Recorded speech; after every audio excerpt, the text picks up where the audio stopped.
রাসূলুল্লাহ সাল্লাল্লাহু আলাইহি ওয়াসাল্লামের দৃষ্টিতে সেরা 10 ব্যক্তি।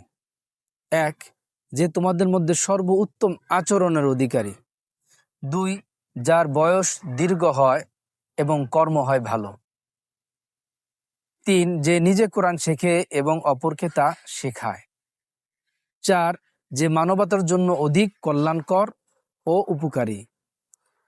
৫. যার কাছ থেকে সবাই কল্যাণ আশা করে, অনিষ্টের আশা কখনো করে না। ৬. যার অন্তর পরিচ্ছন্ন ও মুখ সত্যবাদী। ৭.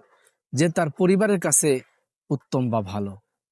৮. যার চরিত্র সবচেয়ে সুন্দর। ৯. ঋণ পরিশোধের বেলায় যে ভালো। ১০.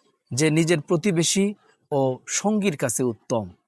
এই ১০ জন ব্যক্তি রাসূলুল্লাহ সাল্লাল্লাহু আলাইহি সাল্লামের দৃষ্টিতে সেরা ব্যক্তি। আমাদেরকে আল্লাহ তাআলা এইরকম হওয়ার তৌফিক দান করুন। আমিন।